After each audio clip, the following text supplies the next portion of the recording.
Bonjour, nous allons voir sur cette vidéo donc la manière d'automatiser l'étiquetage de toutes les pièces d'un bâtiment.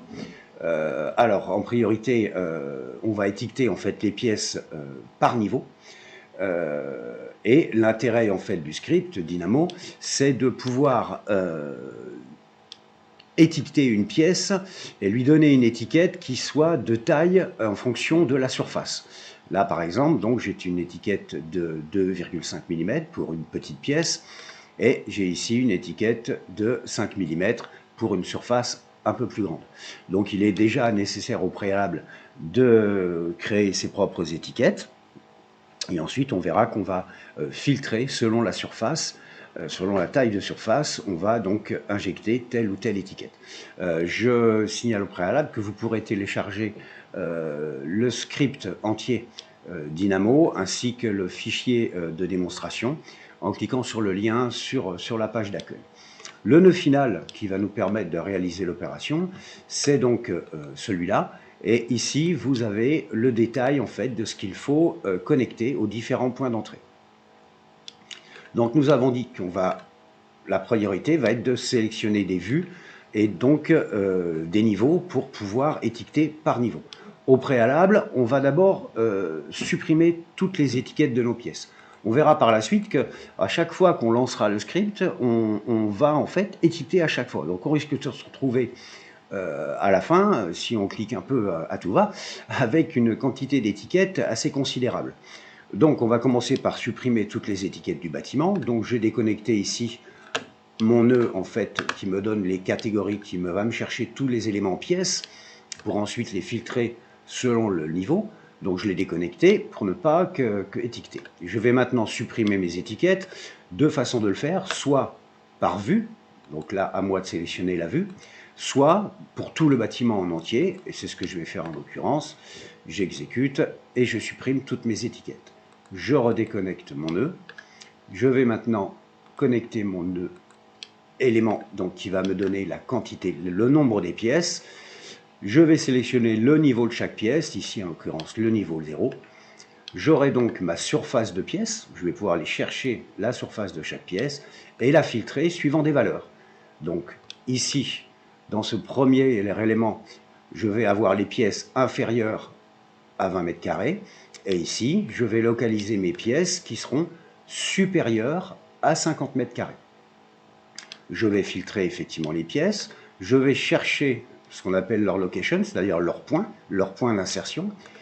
Je vais ici connecter mes family types, mes étiquettes types que j'aurais créées, l'étiquette de 5 mm pour les surfaces supérieures à 50 mètres carrés, et ici l'étiquette inférieure à 20 mètres carrés. Okay. Et donc sur le dernier nœud de connexion d'entrée, je vais rentrer mes pièces qui auront déjà été filtrées. À partir de là, donc, je vérifie bien que je suis sur le niveau 0. Ici, je suis également sur mon niveau 0. Donc, on va pouvoir lancer le script et j'exécute. Et donc, de façon automatique, on voit bien que la petite étiquette s'est mise sur la petite pièce et les grosses étiquettes se sont mises sur les grandes pièces. En fonction, en fait, des filtres que j'ai créés.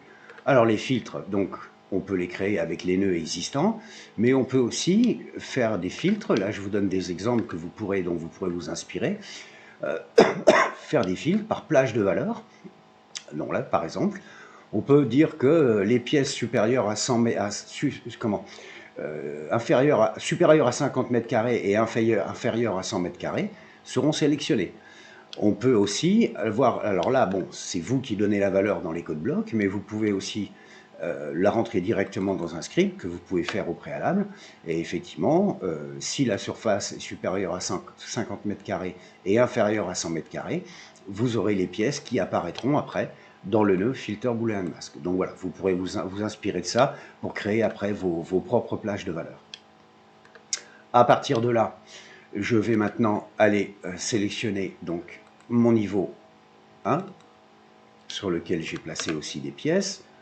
Je vais faire réapparaître mon nœud dynamo, ma définition, pardon, et ici donc aller sélectionner le niveau 1, ma vue 1, et donc je vais lancer mon script et de manière automatique, automatiquement, les pièces sont positionnées. Donc le risque, comme je disais, alors vous voyez qu'ici on a une pièce qui n'a pas été étiquetée, simplement parce que la plage de valeur en fait n'existe pas. Si je sélectionne cette étiquette,